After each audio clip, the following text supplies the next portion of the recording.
Dear guests, welcome to the Edelstam Foundation Prize Ceremony. Today we honor this year's laureate. Ministers, excellencies, ladies and gentlemen, will soon tell you about the courageous acts of Dawit Isaak. Today is important as we celebrate civic courage in defending human rights. We are here to award the Edelstam Prize, a prize established to honor individuals who have made outstanding contributions and showed exceptional courage. My name is Ulrika Nilsson. The World Press Freedom Index has placed Eritrea at the bottom of 180 countries for more than a decade. And the Committee to Protect Journalists say it's the most censored country in the world. Freedom of expression is fundamental to democracy and the rule of law, serving as a mechanism that allows individuals to voice opinions, debate policies, and hold leaders accountable. This right is not only about the freedom to speak, but it's also about access to information and the ability to share it, a function that is essential for citizens to participate meaningfully in the democratic process. By enabling an informed and engaged public, freedom of expression promotes transparency and ensures that government power is exercised responsibly. We will now hear some words from Dr. Mohammed Abdelsalam Babiker, United Nations Special Rapporteur on the situation of human rights in Eritrea. Ladies and gentlemen, distinguished guests, it is a great honor to stand before you today as we commemorate an extraordinary individual, journalist and a symbol of unwavering courage, Dawit Isaak. In 2001, Swedish Eritrean journalist Dawit Isaak found himself at the heart of a struggle for press freedom and human rights. As the co-founder of the independent newspaper, Setit, he was a voice for truth in a nation where dissent is systematically repressed. Dawit Isaak and his colleagues are considered to be the world's longest detained journalists. For 23 years, Mr. Isaak has been held incommunicado, without trial, charges or access to a family or legal counsel. He has been subjected to cruel and inhumane treatment, arbitrary detention, and isolation. His whereabouts remain unknown, and there is no clear information about his state of health or condition. For years, his family has been left in the dark. Despite international outcry, his case remains unresolved. His fate remains uncertain, and yet, despite the silence that surrounds him, he continues to inspire the Eritrean people to envision a future where all Eritreans can live with dignity, freedom, and human rights. We are reminded today that there are still many others who remain in prison, many others whose stories are unknown, and many others who face persecution simply for expressing their opinion, thoughts, and beliefs. Today, as he is awarded the Edelstam Prize, we are not only honoring a man, but also reaffirming our commitment to the principles he represents, the fight for freedom of expression and press freedom, the defense of human rights, and the courage to speak truth to power. As we reflect on the significance of this award, let us also reflect on the responsibility we bear to act, to speak up, and to never forget those who continue to suffer in silence. We honor Dawit Isaak today, but our work is far from done. We must continue to call for his freedom and the freedom of all journalists, all activists, and all people who are imprisoned for daring to speak the truth. Mr. Isaac's courage has inspired many around the world. His spirit endures in the struggle for freedom of expression, for human dignity, and for justice. Today, we stand in solidarity with him, with his family, and with all those who are fighting for a better, freer world. I thank you.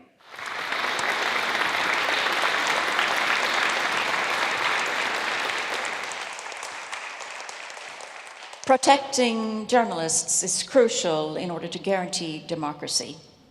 Journalists are often at the forefront of uncovering truths, challenging power, and giving voice to marginalized communities. However, many journalists face intimidation and legal persecution, even violence, especially in regions where press freedom is restricted. It can take a lot of courage to be a journalist. The Edelstam Prize is named after and awarded in the memory of Swedish diplomat Harald Edelstam. Ambassador Edelstam made his mark as a diplomat by his professional competence, his bravery, and his civic courage. His memorable acts saved more than 1,000 lives. I now welcome Märta, Emma, and Ian, great-grandchildren of Harald Edelstam. As a young diplomat, our great-grandfather, Harald Edelstam, worked in Nazi-occupied Norway.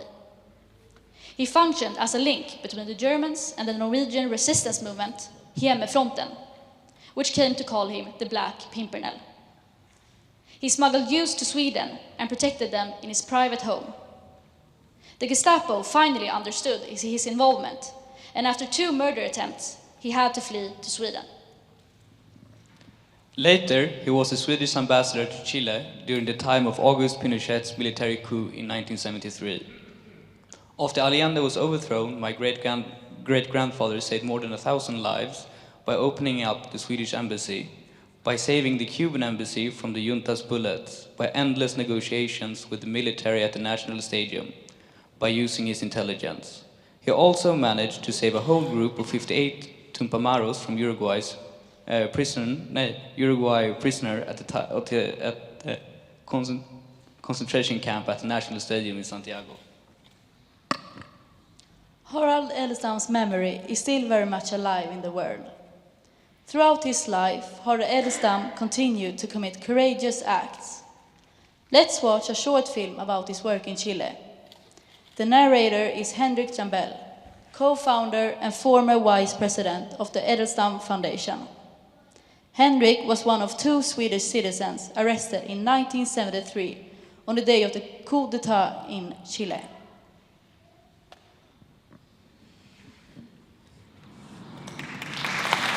We are going to hear about a man that few of us here in Sweden know about. I'm going to tell you about the Swedish ambassador Harald Edelstam. In 1973, he was a Swedish ambassador in Chile.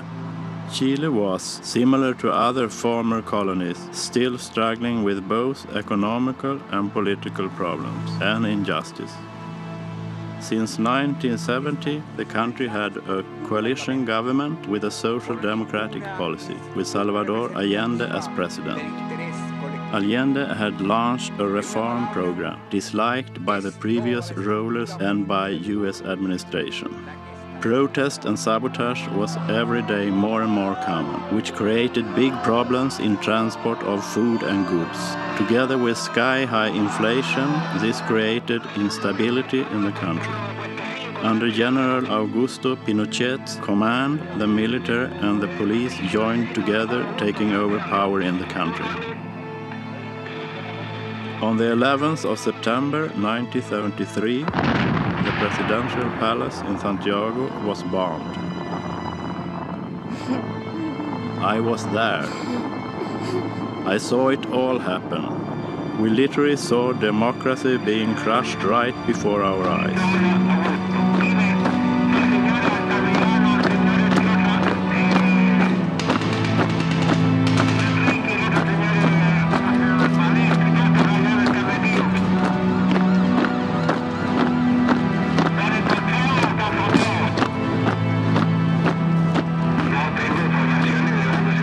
I was only 23 years old, coming from Sweden to Chile in order to learn about development assistance work. Suddenly I found myself in a police station with no idea what awaited me. No one knew where I was, but I was only one of many. In the midst of this chaos, Edelstam went beyond what was his actual authority in order to save not only Swedes, but as many as possible politically persecuted Chileans and other Latin Americans who were located in the country. During the second night of imprisonment, I was moved from a police station to a small indoor stadium. I was forced to sleep on the floor in a corridor and witness the maltreatment of prisoners.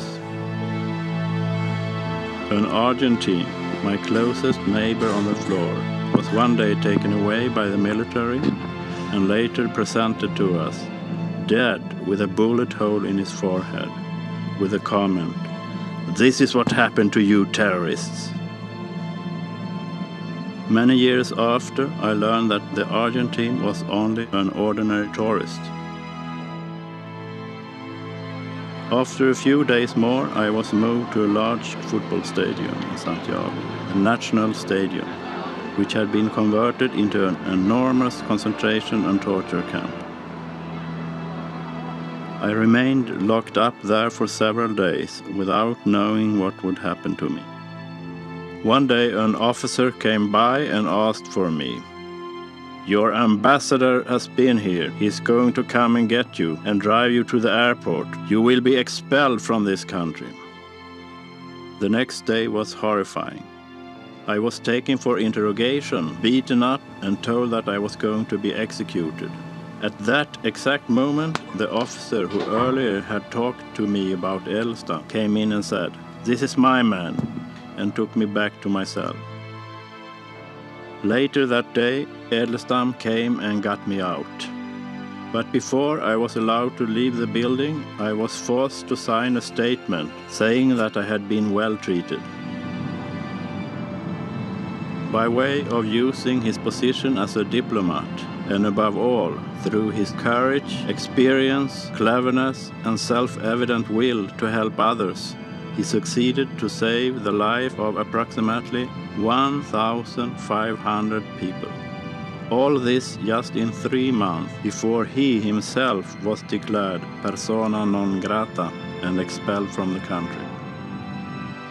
All the people that Edelstam saved, myself included, were lucky that there was an ambassador like Edelstam.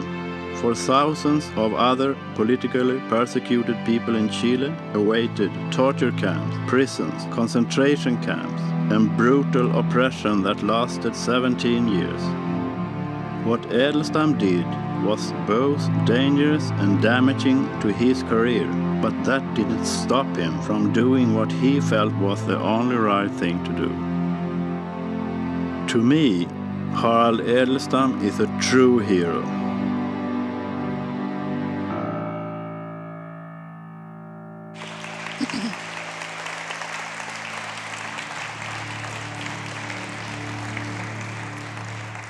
The courageous acts of Ambassador Edelstam are inspiring. We'll now hear about another very courageous person, Mr. Dawit Isaak, and I welcome Caroline Edelstam, who is co-founder and president of the Edelstam Foundation, who will tell us more about this year's laureate.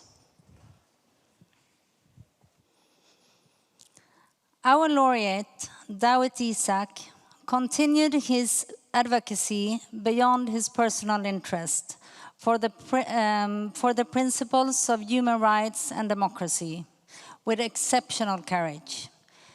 His work led the government to harass and threaten him with continued interrogations and finally arrested him. Who is Dawit Isaak? Besides being the world's longest unlawfully detained journalist, together with his colleagues, held incommunicado with charge or access to legal counsel for more than 23 years. Dawit Isaak is a poet, he's a writer, he's an artist. He's from a well-educated background and raised in a family of 7 children. His mother, called Letai by her closest friends, was conducting secret schooling, teaching women to read and write in secret behind curtains in the living room. His mother was very concerned about the weak in society and supported the poorest. But she was also very interested in poetry, which later became a great inspiration to Dawit. He also comes from a family of entrepreneurship. His father, Isaac, a worker, came to buy an Italian shop selling delicacies, Casa del Formaggio, the most known Italian shop in Asmara. Letai started a fabric producing the cheeses for the shop, and soon it became the most wide-known delicacy shop in the region. Dawit Isaak and his siblings went to a Swedish missionary school where they were taught Swedish, Italian, and Tirginya. It was very important to his parents that all the children were offered a proper education. Already as a young boy, he had passion for history and literature, highly inspired by his mother. And already in high school, he wrote a play about censorship that was banned, stopped by the headmaster, as it was challenging the political status quo. The family's children all had to be sent abroad during the 80s.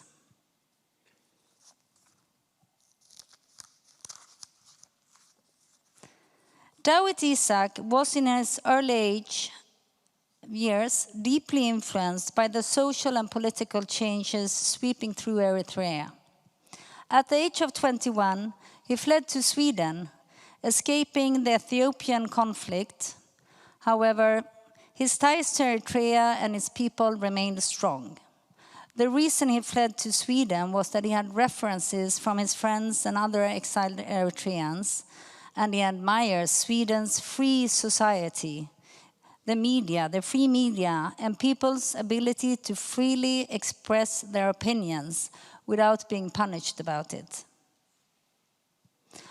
The birth of a new nation held the promise of freedom and self-determination for Eritreans, and Dawit Isaak traveled regularly between Sweden and Eritrea, believing that journalism could help strengthening Eritrea's emerging democratic ideals. In Eritrea, he met his wife, Sofia Berhane, who is here with us tonight, and they have 3 children. After Eritrea gained independence in 1993, Dawit Isaak, in spite of having received Swedish citizenship in the meantime, decided to return to Eritrea to rebuild his country. He became an editor of Setit, Eritrea's first independent newspaper, which criticized the government and advocated for human rights and democracy. Setit wrote about human rights, open and free elections, and was also criticizing the government for not providing free elections. In September 2001, the Eritrean government launched a brutal crackdown on dissidents, shutting down the independent media, and arrested journalists and political reformists. Dawit was arrested without trial, detained alongside with other journalists, and held incommunicado. 3 of them are still alive and still detained, together with Dawit Isaak. His detained colleagues are Seyum Sehai. We have his sister Jordanos here with us tonight. Temesegen Gebrezayes and Emmanuel Asrat. Dawit Isaak turned 60 years 2 weeks ago. With us today, we have another very courageous journalist, Ms. Yirgalem Fisaha, who herself has spent 6 years in prison in Eritrea without charges. She will now tell us a little bit about how it is to be imprisoned in Eritrea. Yes.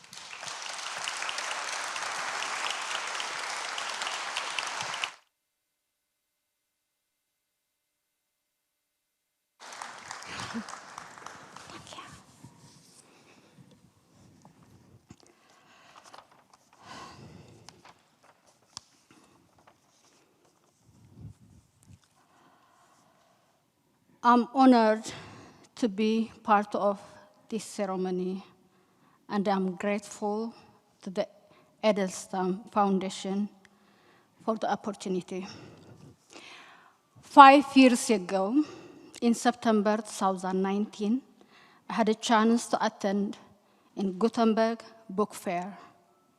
It was to give a glimpse of my experience of what it's like to be a prisoner in my country, Eritrea.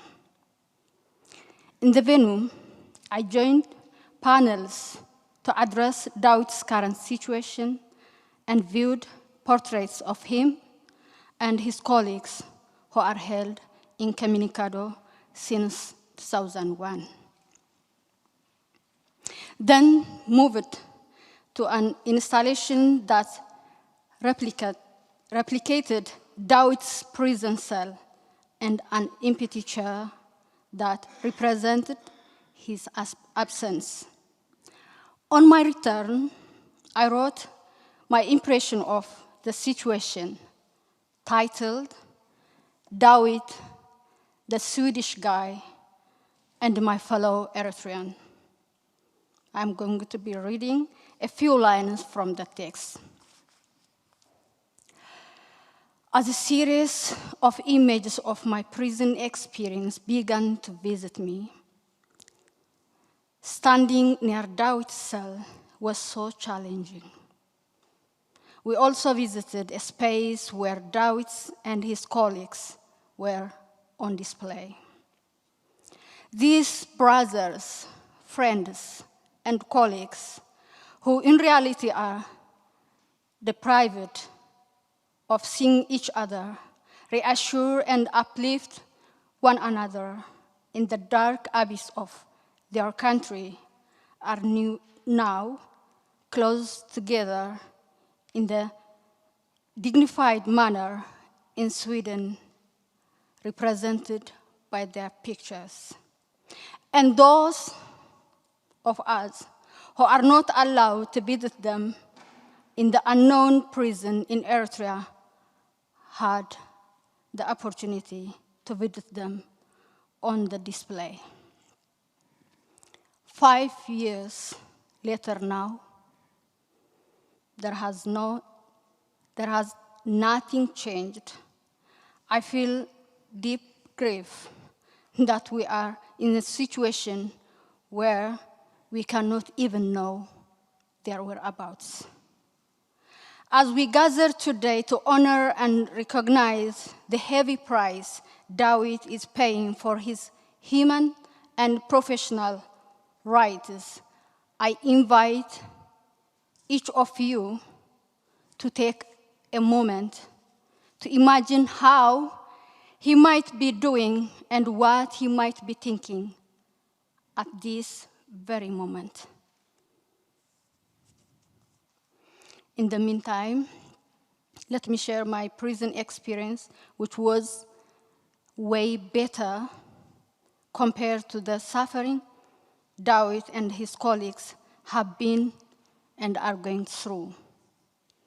The military prison, Mysruwa, where I spent 6 years, and many other prisoners in the country were shipping containers or small concrete cells. As we know, shipping containers are mainly made of steel. During cold weather, they change to freezing, and during hot weather, they are inferno. The cell is 4 square meters, almost bed size.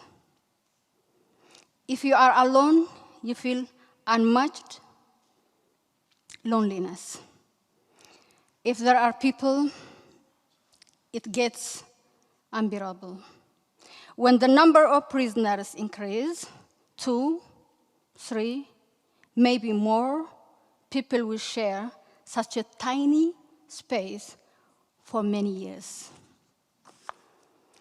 These who forcibly disappeared prisoners were allowed to relieve themselves only twice a day. Otherwise, they are forced to do it inside the cell.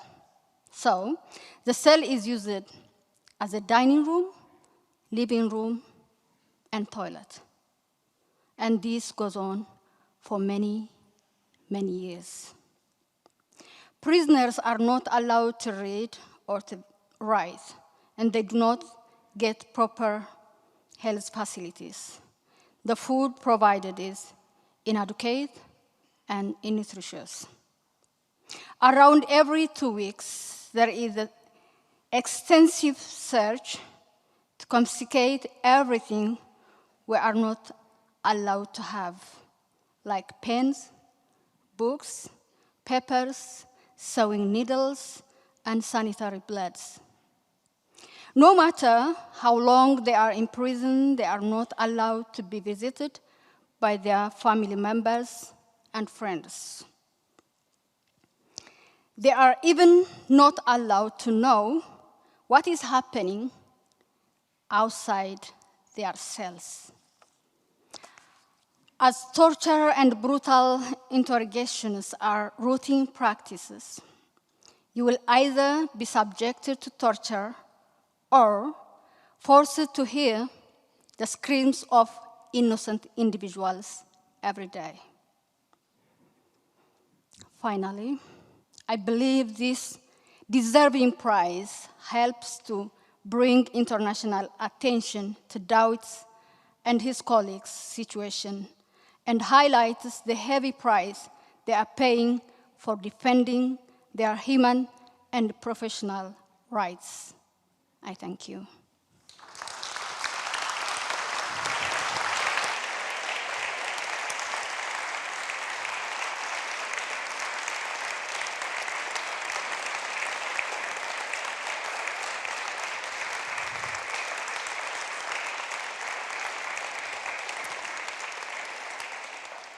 Thank you, Yergalem. Hearing your story gives us an insight to what it might be for Dawit Isaak, and it makes it even more important to highlight his case. This year, the biannual Edelstam Prize is awarded for the 6th time. The foundation celebrated its 15th anniversary, 15 years of service to human rights. Having the courage to take risks, maybe putting your own life on the line to help persecuted people is rare. In extreme situations of human suffering, those who are willing to do so save lives, while they elevate the essential value of human dignity for us all. It's important to encourage people around the world who stand up against violence and persecution, who dare to work for justice, who have the courage to make perpetrators accountable for their violations. The Edelstam Prize was founded to encourage these individuals. Now I would like to welcome Lise Berg, who is a Vice President of the Edelstam Foundation and Chair of the Nomination Committee. Thank you. What's the most important criteria when you choose a candidate? So, according to the Harald Edelstam Foundation's bylaws, the laureate of the Edelstam Prize is either an individual or a person who represents a government or national or international organization, and who has acted in Harald Edelstam's spirit in a country or countries where crimes against human rights have been committed by a government or other strong power. And it is a person who in actions have met all or many of the following criteria, namely has shown a significant ability to quickly analyze a complex situation, has been creative and unconventional, and above all, I would say, whose actions have demonstrated great civic courage in defending the human rights and often not allowing oneself to be stopped by formal obstacles or threats. And can you tell us more about the nomination process? Yes, first of all, it is an open nomination process, which means that anyone can nominate. We have a nomination committee of 6 members, including myself, and the nomination committee decides unanimously from the nominees on a short list to the jury, and then the jury selects the laureate. Thank you so Thank much, you. Lisa. It's been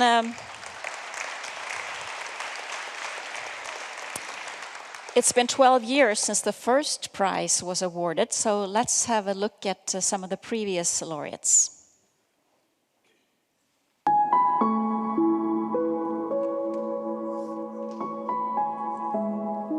In 2012, Mrs. Bahareh Hedayat from Iran received the first Edelstam Prize. She had been charged with propaganda against the regime after speaking to the foreign press, participating in public gatherings and organizing protests for equal rights. She was sentenced to 10 years in Tehran's Evin prison, notorious for housing political prisoners. After receiving the Edelstam Prize, Amnesty International listed her as a prisoner of conscience, and she was released after 6 years. But she was imprisoned again in 2022 during the Masa Amini protests. Today, Mrs. Hedayat is currently on an exceptional temporary medical furlough. In 2014, the prize was awarded to Mr. Benjamin Manuel Jeronimo from Guatemala for his tireless work collecting testimonies from victims of massacres in Guatemala, where 256 people were brutally murdered. By organizing the victims, he made it possible to bring the dictator Efraín Ríos Montt to justice. It was the first time in history that a former head of state had been made accountable in his own country for the crime of genocide. In 2016, Judge Juan Guzman Tapia of Santiago was awarded the Edelstam Prize. Judge Juan Guzman was the first judge appointed in Chile to investigate the complaints filed against dictator Augusto Pinochet. He indicted and convicted a large number of members of the armed forces. Despite many threats against him and his family, Judge Guzman opened an important path of justice in Chile. In 2018, Mrs. Li Wenxu from People's Republic of China was awarded the Edelstam Prize. She is the wife of the Chinese human rights lawyer Wang Qingzhang, who has defended activists, victims of land seizures, and religious minorities. In 2015, he disappeared during the 709 crackdown, a police sweep targeting courtroom critics of the communist authorities. She was instrumental in campaigning for the release of hundreds of lawyers and activists detained due to the crackdown. Her contributions led to shedding light on the situation for human rights lawyers in China. Her husband is now released from prison, however, they live under surveillance still. In 2020, the Edelstam Prize was awarded to Mrs. Osvalinda Marcelino Alves Pereira from the Amazon rainforest territory in Brazil for continuously reporting illegal logging of the forest in the Areira region to federal authorities. Criminal logging networks deploy men to protect their illegal activities and intimidate, threaten, and kill those who obstruct their activities, which are causing deforestation and destruction of the Amazon rainforest. In spite of repeated threats against her, Mrs. Alvarez Pereira continues to report the abuses to state and federal authorities. In 2022, the prize was awarded to Ms. Norma Esther Andrade from Ciudad Juárez, Mexico, who had dedicated her life to fighting for the justice of women after her 17-year-old daughter was kidnapped and brutally murdered in 2001. Since then, Norma has tirelessly defended women's rights, despite numerous death threats. She also played an instrumental role in the recognition of femicide, a new category of crime in the Mexican Criminal Code. Her daughter's case will now finally be brought up before the Inter-American Court of Human Rights.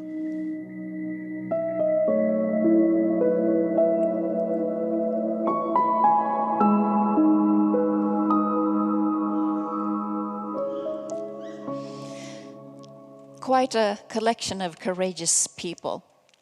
We will now hear some music. It's the Jon Erik Eleby's Kammarkör or Chamber Choir, and they will sing Earth Song.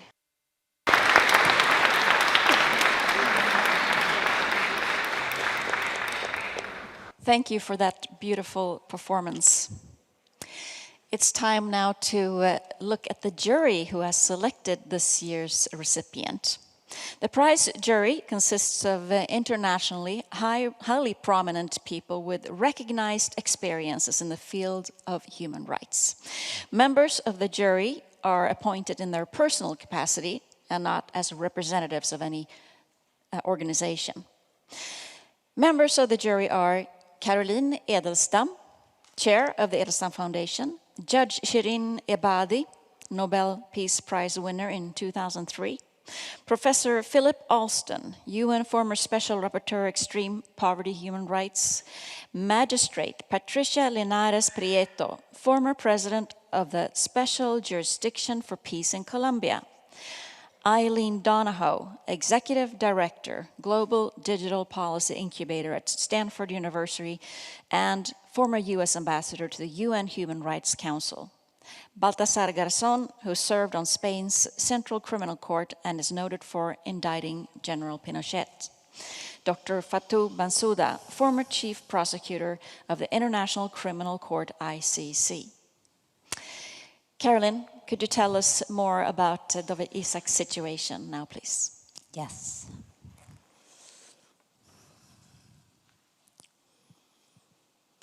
Can you imagine being imprisoned for 23 years? Can you imagine how day by day, month by month, year by year pass? Can you imagine to have the exceptional courage it takes to fight justice?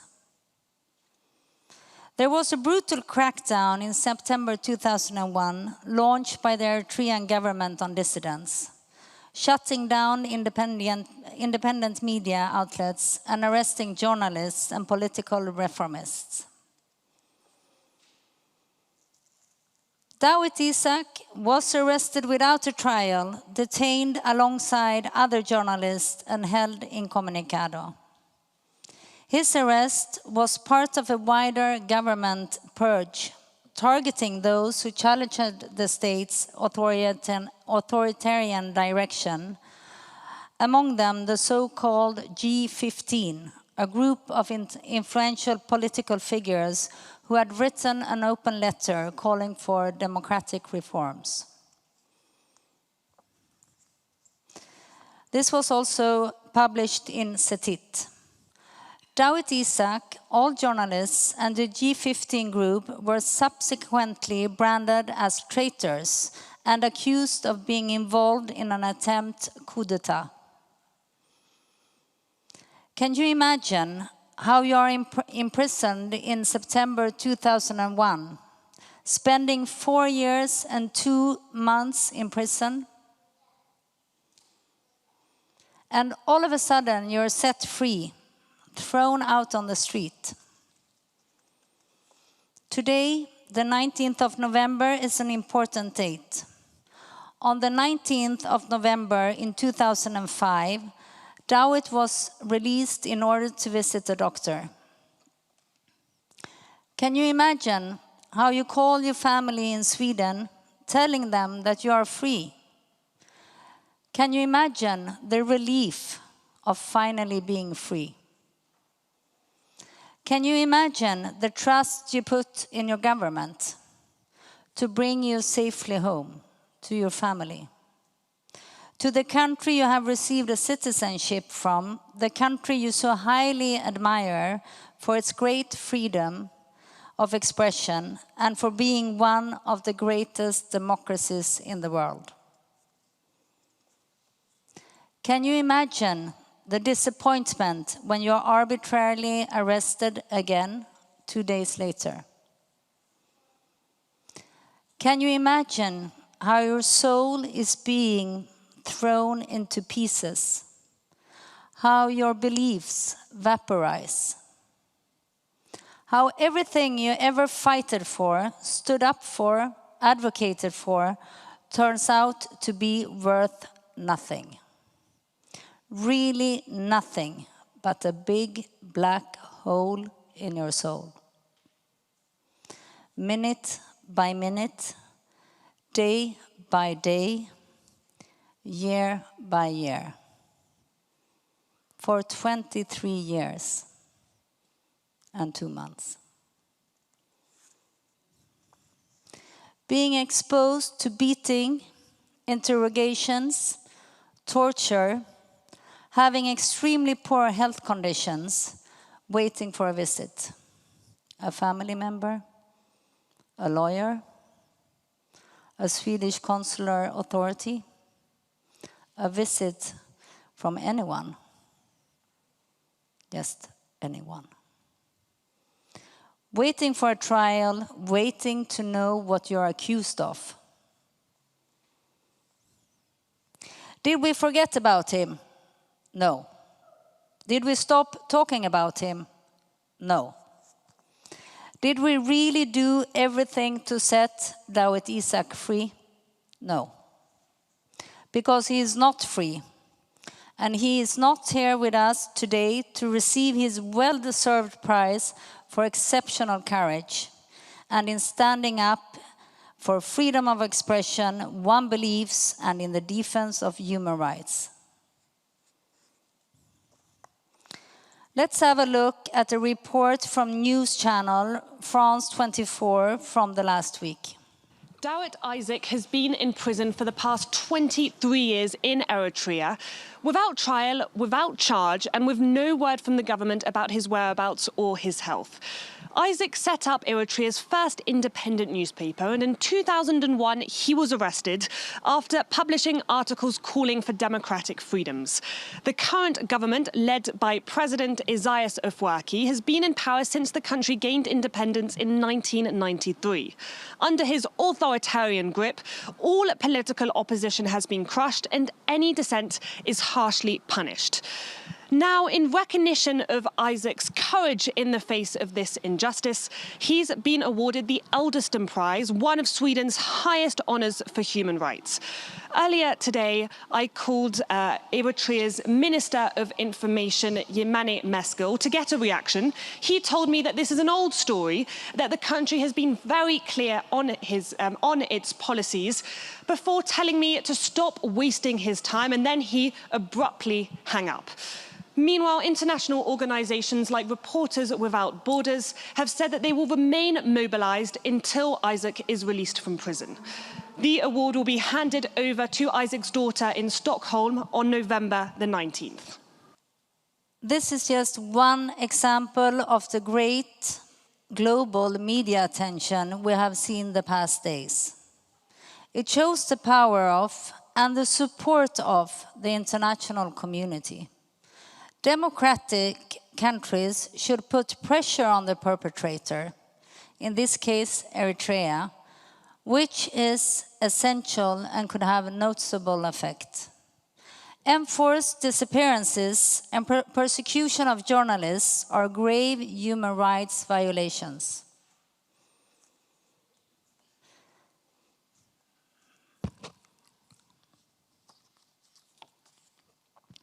Journalists play a crucial role in scrutinizing their government.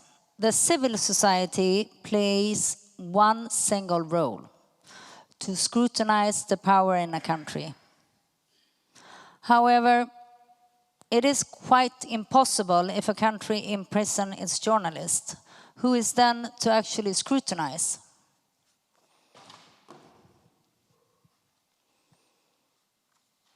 The international community has to intervene when a country cannot guarantee the safety of their own citizens, when the country itself is its perpetrator.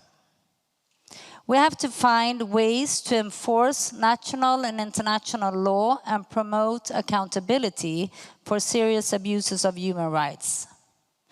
Where violations have occurred, states must be held accountable. The international community has a responsibility for establishing justice, ensuring the protection of victims, and upholding the principle that no one is above the law. We will now hear from Mr. Buran Sönmez, who is the president of PEN International. Dear friends, for 23 years, PEN International has campaigned, together with other human rights organizations, and kept our hope alive that Eritrean authorities would fulfill their international human rights obligations and free our friend and colleague, Dawit Isaak, from unlawful imprisonment. To our horror, Eritrean authorities continue to respond with silence, impunity, and gaslighting regional and global voices calling for Dawit's freedom. PEN International identifies with the formal opinion adopted on 28 March 2023 by the United Nations Working Group on Arbitrary Detention, which concluded that Dawit Isaak was detained without legal basis, and that this detention is in retaliation for his peaceful exercise of freedom of expression without free trial and on discriminatory grounds. You know that old saying, hell is not where you suffer, it is where no one hears you suffer. We hear the voices of Dawit and his colleagues. Despite all this distance, we continue to hear them despite all these passing years. We add our voices to theirs, and we all say together, we will never forget until Dawit and his friends are free. We will keep calling for their unconditional release and for redress for the injustices they have suffered. On this occasion of celebrating Dawit Isaak recognition as the Edelstam Prize Laureate 2024, I join you in honoring and remembering Dawit's courage in the defense of freedom of expression. My best wishes to you all in solidarity. According to Article 2 of the 1966 International Covenant of Civil and Political Rights, the Global Constitution of Human Rights establishes that the states, regarding the fundamental rights of every human being, have two fundamental duties. It is the duty to respect, and it is the duty to ensure. These rights include freedom, freedom of speech and information, and of course, all of the rights inherent for a fair trial and due process of law.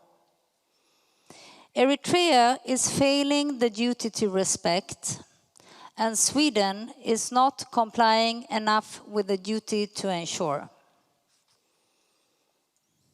Sweden cannot end the arbitrary detention of Dawit Isaak, but it can do more than silent diplomacy, which has proven useless after more than 23 years of Dawit Isaak's imprisonment. Could the European Union and the European Parliament put pressure on the African Union? Could financial sanctions be introduced? Could Sweden's chief prosecutor investigate President Isaias Afwerki and members of his government? Could Sweden bring the case to the African Commission on Human and People's Rights? Could Sweden bring the case to the European Parliament and the European Union? Has Sweden brought it to the United Nations, to the Human Rights Committee, to the Human Rights Council, or the High Commissioner for Human Rights? Organizations have filed complaints to the Swedish Prosecution Authority, the highest court of Eritrea, and the African Commission of Human and People's Rights. Maybe it's time to change strategy, especially when we have seen this enormous support in the past days of the international community. Could we actively look for support from other countries to put pressure on Eritrea? Sweden has other political hostages abroad. Mr. Ahmad Reza Jalali, imprisoned in Iran since 2016, awaiting a death sentence. Mr. Gui Minhai, detained in China and forced to admit a crime he did not commit, with their governments failing them and leaving them alone in their fight. Mr. Ahmad Reza Jalali's wife, Vida, is here with us tonight, honoring us with her presence. And I would like to read a short greeting from Miss Angela Gui, Mr. Gui Minhai's daughter, who couldn't be here with us today. Quote, "The number of political prisoners across the world is difficult to estimate, but according to the US State Department, over 1 million of people are in prison for having exercised their fundamental rights and freedoms. An unknown but likely growing number of them are Swedes. Dawit Isaak is not the only a Swedish citizen who has spent the longest time in prison on political grounds, but also the longest imprisoned journalist in the world. The Edelstam Prize makes an important contribution to ensuring that Dawit's work to promote press freedom is not forgotten. But it also sheds uncomfortable light on Sweden's continuous failure to secure his release, despite undeniably having the tools to put pressure on Eritrea. And in other, more recent cases of Swedish political prisoners held abroad, Sweden has repeated the same mistakes that it made in its handling of Dawit Isaak. And yet, business as usual and continues with Eritrea, as well as with other states that have arbitrarily detained our citizens, as if they didn't even exist, which is, of course, precisely what the authoritarian regimes want. End of quote. No, it's not end of quote, sorry. So tonight, let us honor Dawit Isaak's courage, brilliance, and creative talents. But let's also make sure we remember that a different path for Dawit and for Sweden was and still is possible. Dear friends, my name is Thibaut Brutin. I'm the Director General at Reporters Without Borders, the international press freedom organization. Harald Edelstam, as a Swedish diplomat, was posted... All right. So, one of the efforts made in recent years was a complaint signed by the Swedish legal team, Reporters Without Borders, Robert Kennedy Center, who filed a complaint to the Swedish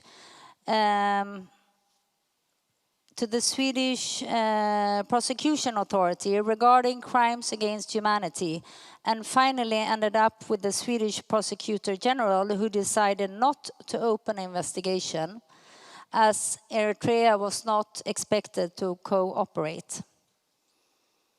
We will now hear from Mr. Thibaut Brutin, who is the Director General of Reporters Without Borders. Dear friends, my name is Thibaut Brutin. I'm the Director General at Reporters Without Borders, the international press freedom organization. Harald Edelstam, as a Swedish diplomat, was posted in occupied countries, in repressive regime, and he knew what a closed society was and how much freedom fighters or freedom activists needed support. 25 years after Harald Edelstam's death, the prize is awarded to Dawit Isaak. This Swedish Eritrean journalist is one of our heroes of information. After coming back to Eritrea, he decided to open a news magazine, Setit, and it became a landmark in the history of the press in Eritrea. He has been jailed since 2001 and held incommunicado. We don't know where he is. We don't know if he's been tried or if he has been charged with anything. The government remains silent about his whereabouts, and that is a shame. Dawit Isaak would be 60 today, 60 years old. 23 years of his life have been spent in jail.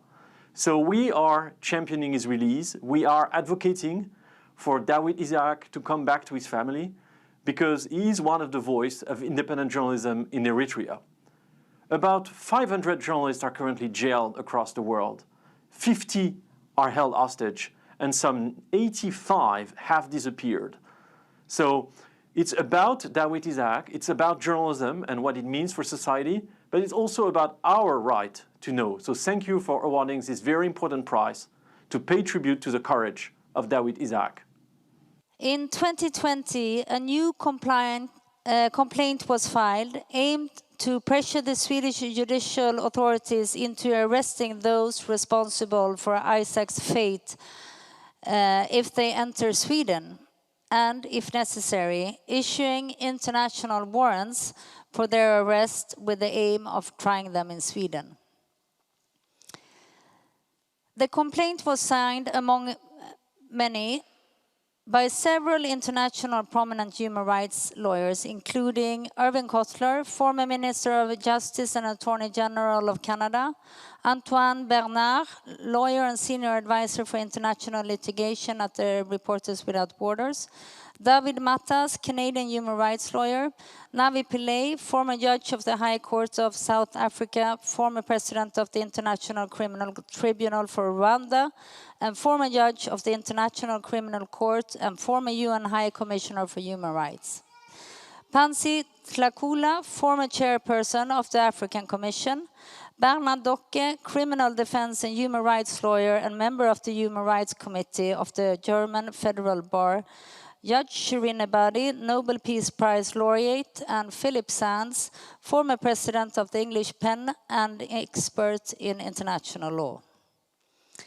This year, in September, Reporters Without Borders made a fourth notification to the Swedish Prosecution Authority about crimes against humanity by Eritrean leaders, including President Isaias Afwerki, against imprisoned Dawit Isaak.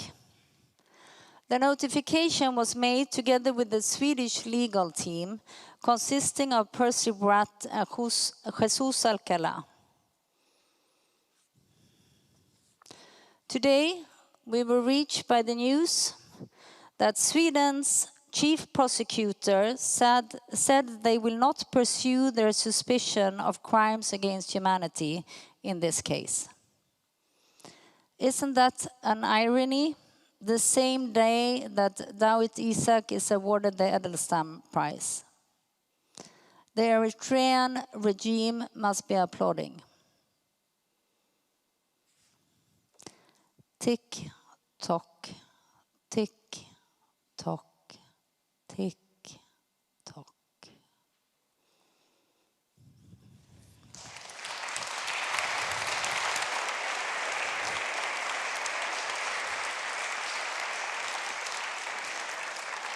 We're going to hear now from two of the co-signers of the complaint, and we'll start with Judge Shirin Ebadi, who's a member of the Edelstam Prize jury. تبریک میگم به داوید ایساک، روزنامه‌نگار اریتره سعودی که برنده جایزه پر افتخار شده. او کسی است که به خاطر نقض حقوق بشر در اریتره سالها در زندانه. خبرنگاران وسیله جز زبان و بیان خودشون برای مبارزه با دیکتاتورها ندارند و به همین دلیل غالبا در معرض خطر هستند.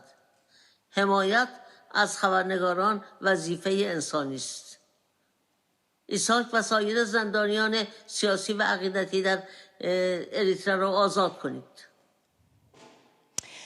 And we'll also hear from Dr. Philip Sands, human rights lawyer and expert in international law, who signed the complaint as well. Hello, this is Philippe Sands calling in from London on this wonderful occasion to celebrate Dawit Isaak.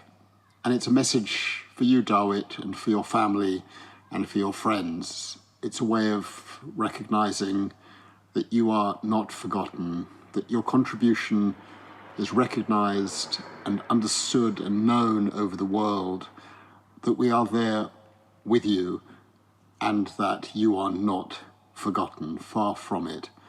Your contribution to freedom of expression, to the idea that ideas are to be disseminated and sent locally and nationally and globally, is there forever. And as the days pass and turn into months and into years and even decades, we just want you to know that you are in our hearts, you are in our minds. The principles you fight for and have fought for will prevail, that life is a long game, that justice is a long game, and that the struggle goes on. This award is of huge significance because it is located in Sweden, because of who those individuals associated with are represent, and because of what you do. This is a way of signaling that Dawit Isaak's values and principles prevail, are understood, are appreciated, and are fought for.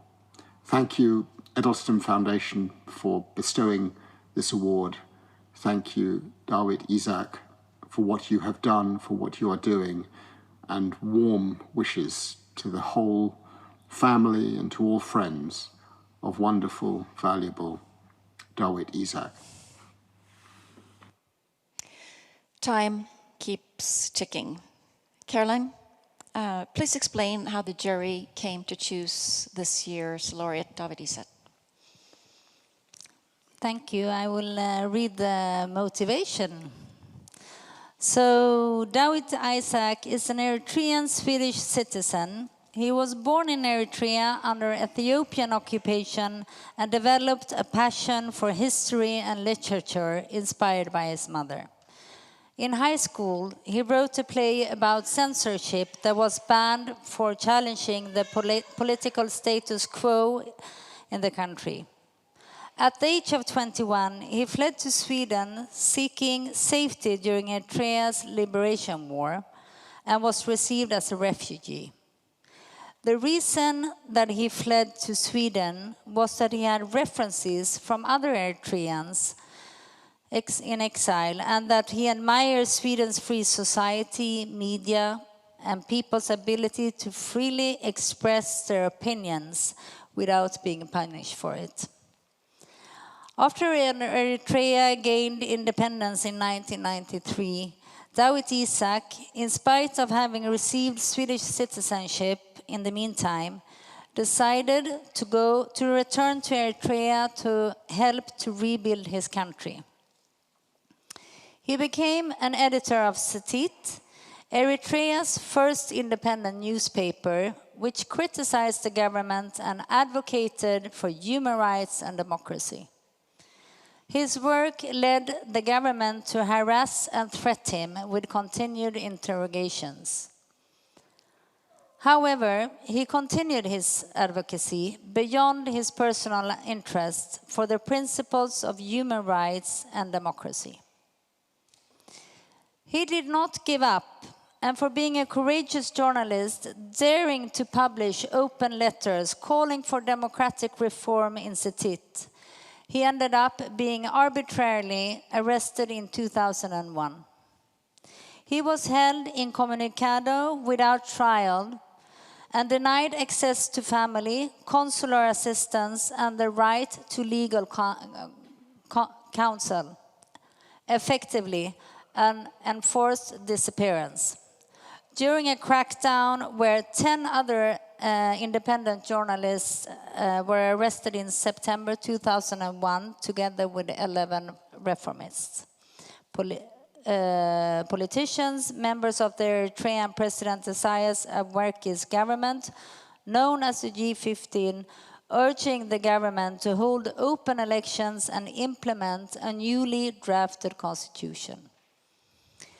Dawit Isaak went on writing about human rights, open and free elections, and criticizing the government for not providing free elections. He has continued to influence the Eritrean people to care about their fundamental rights. Today, Dawit Isaak is still in unlawful detention and is considered to be the world's longest continuously detained journalist. He has been held in prison since 2001 without a trial. He has not been charged with a crime, and he has not been permitted to talk to his lawyer. Amnesty International has listed Dawit Isaak as a prisoner of conscience. The Edelstam Foundation calls on the international community to act, since the Eritrean and Swedish governments are failing to protect their own citizens. Mr. Dawit Isaak, in a humanitarian, security, and human rights perspective, and are not fulfilling their obligations under international law.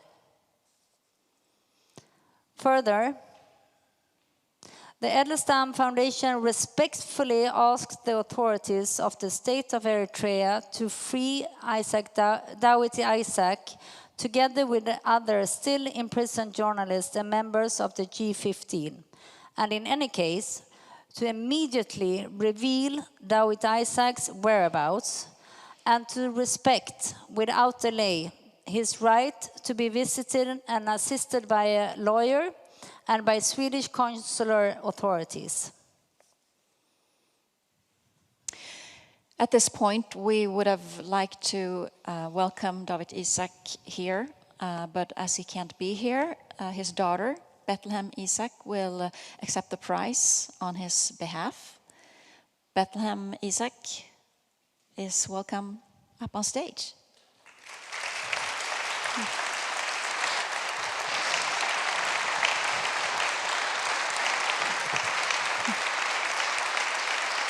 And the prize consists of a diploma and also a piece of art by Henry Unger, a Swedish contemporary artist.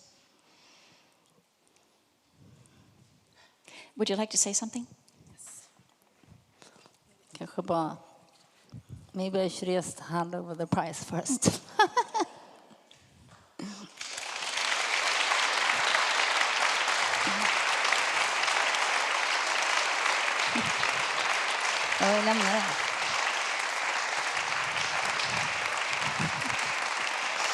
Så det går ner. Ja.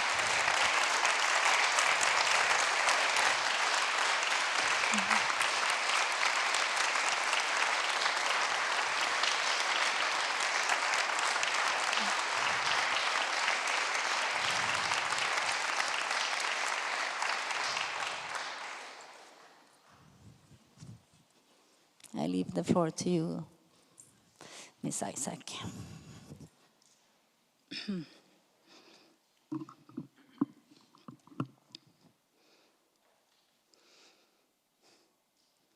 Distinguished guests of the Edelstam Foundation and the international communities, ladies and gentlemen, brothers and sisters, Nukhullu Eritrawi. In a different world, I wouldn't be here, and neither would you. But here we are. Up until I was 7 years old, me and my family lived a normal middle-class life in Asmara, the capital of my first home. One day, this would drastically change. On an early Sunday morning in September 2001, 2 civilian men came to our house. 2 men dressed in the same color, 2 men who sat in the red car who followed us home the day before. They knocked on our door and I opened, naively hoping it was one of my friends. Realizing it wasn't my friend, my mom quickly came to greet them. They asked for an Isaac, and as normal Eritrean custom, my mom invited them into our home. While my father was getting ready to meet them, they quietly admired our garden and the bookshelves surrounding our living room. A moment later, we ate together. They ate from the cheese my grandfather had made nice small talk, laughed and enjoyed breakfast until one of them changed his tone. His voice became authoritative. He stood up, looked at my father and said, "Dawit, Nechid. Dawit, we have to go." My father hugged us and told us, "I will be back soon." Through the key opening, I saw how they handcuffed him and ordered him to look down. That sight, that image is forever etched into my mind. As a child, you might not have the capacity to express every feeling, but you sure feel it. Sometimes a life like this feels surreal. As someone once told me, this only happens in movies. But as time goes, you learn to live with it, breathe through it, you normalize it, but you never accept it. That Sunday morning, those 2 men took my father away and changed my life forever. It's been 23 years since, and a life has gone by. I've lived in different cities, I've traveled, I've graduated, and I've even become a mother. But who is my father, Dawit Isaac, you may wonder? For me, he is my first love and my first teacher. He taught me how to read and write. No question I asked was neglected or seemed too hard to answer. One day, while eating our melting gelatos, we walked past an old mosque, and I asked my father what kind of building that was. After a few minutes, we were in the mosque and got a tour. Another time, I got to skip school because I wanted to go to work where the adults went. My father took me with him, and I was fascinated. There were other nerds doing nerdy things. They were reading, writing, talking on the phone, talking to each other, occasionally smoking, and doing it all over again. As you can imagine, I quickly got bored. Before my father became a parent, he was a writer, a poet, an immigrant, a student. He was a young man in a new continent. He came to Sweden in the 1980s, fleeing Africa's longest civil war. In 1991, Eritrea got its independence, and my father went back to be a part of a new, young, and free nation. As many Eritreans like him, he had hope of a strong nation who respected democracy, rule of law, freedom of speech, and human rights. He and his colleagues started Setit, the first independent newspaper in Eritrea, and it soon became the biggest newspaper, influencing people to demand basic human rights. Setit wrote about the importance of creating your own identity as a human rather than taking one that's given to you by your family, your religion, your ethnic background, or your gender. They wrote about the right to own land, the right to education. They wrote about the shortage of water and how hunger affected people on the lowlands. They also wrote about how discrimination and stigmatization affected those living with HIV/AIDS and how this further spread the infection. Most importantly, Setit gave the voiceless a voice. Eritreans who'd never been heard before because they were poor, uneducated, or had an ethnic background that was looked down upon. Satit wrote about the everyday life of Eritreans and scanned the Eritrean society, including the ruling party. Under the 5 years that Satit existed, the journalists were under constant threats. Many of them were interrogated, sometimes for days. But they still stayed true to their readers and the ethics of journalism. Authoritarian regimes like the Eritrean seize journalism and journalists who dare to defy the status quo as enemies. And hear me when I say this, they always start with the journalists. When they arrested the journalists, they also cleared the Eritrean society of poets, writers, artists, and scholars. They created several lies, framing them to an old idea of a nation that never existed outside of their own imagination. They tell themselves and the Eritrean people about an enemy that's always present. They tell you about vigilance and that we need our teenagers to do a military service, for some lasting for decades. They tell you stories about your friends, your aunt, your sister, cousin, father, or brother, those who fled, that they were traitors and that they deserved their destiny by dying in the Mediterranean Sea, by dying in the hands of human traffickers. They tell you about their authority and how it's God-given. If you dare to question it, you're questioning God, and your punishment will be of biblical measures. In her book, Kingdom of Lies, Stacia Stark writes, "How do you control a population? You keep the people poor and uneducated, tell them the same lie for centuries, and tie that lie to religion. Those people will believe you even when the truth is dancing naked in front of them. In a different world, we wouldn't have to be here, but here we are. This fight, this prize, is not only about freeing those imprisoned. It's not only about my father Dawit and the hope of a democratic process in Eritrea. It's also about courage.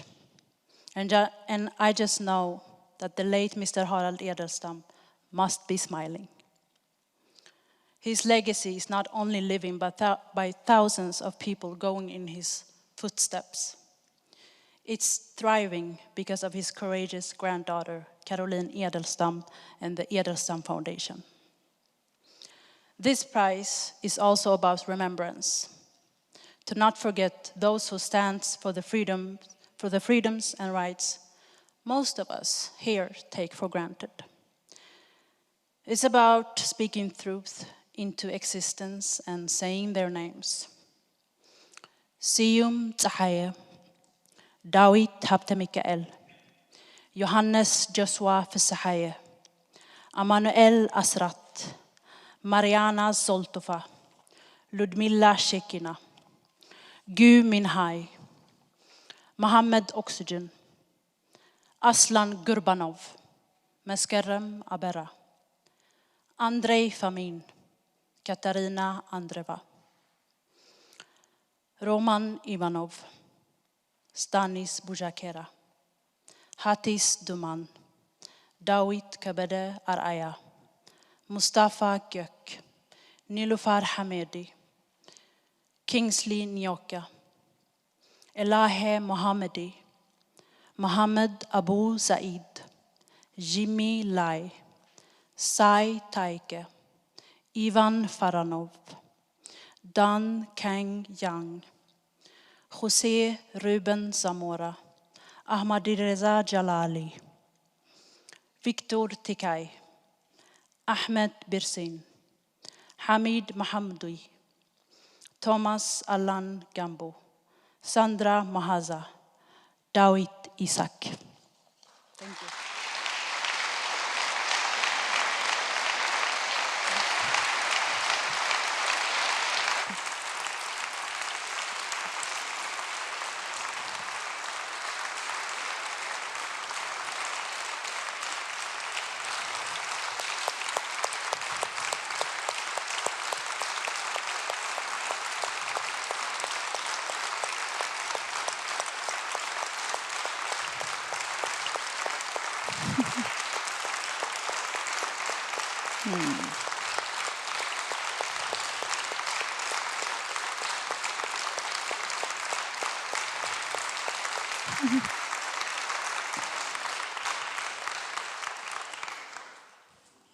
Thank you very much, Ms. Isak. Your father's fight for human rights, democracy, and freedom of expression is very important for journalists around the world. I would also like to thank you for coming here today, Bethlehem, to receive the prize on behalf of your courageous father. Thank you to all relatives being here. But I also want to thank you for your brave and tireless work. I mean, the whole family. We have Mr. Isaias Isak here as well with us tonight to work to change the situation. It's a great honor to have so courageous people in this very same room. There are very many organizations, individuals who have been working for Mr. Dawit Isak for many years, tirelessly trying to change the situation. And I think it's very strengthening in having many of those persons in this room tonight as well.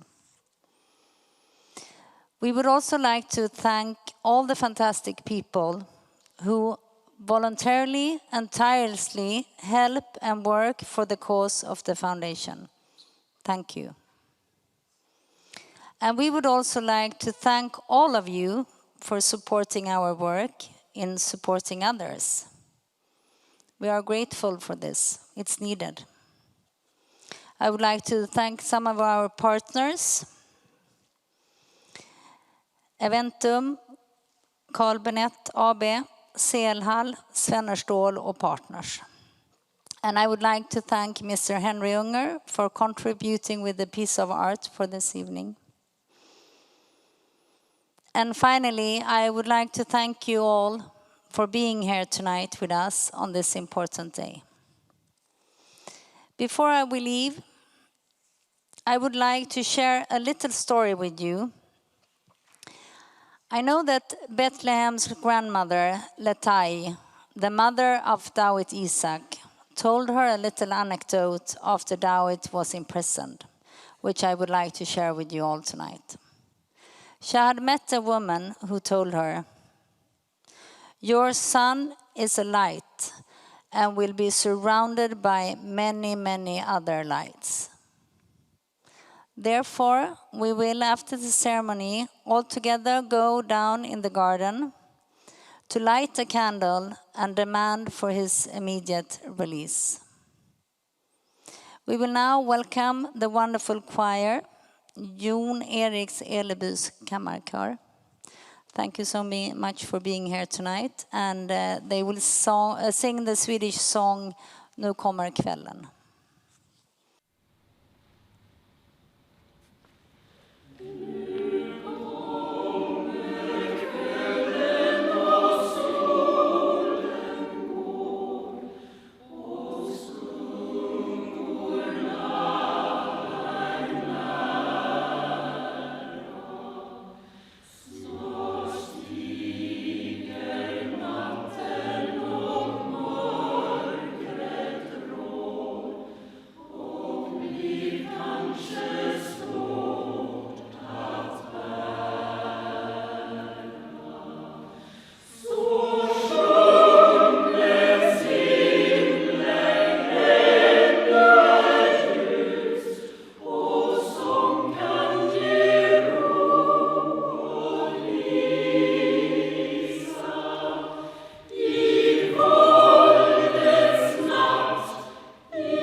Before we end this ceremony, I would like to remind you of a public conversation that will take place tomorrow at Armé Museum.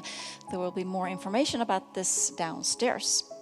Now let's all go down together and light a candle for David Isaac, honoring the light of David Isaac. Thank you for this evening.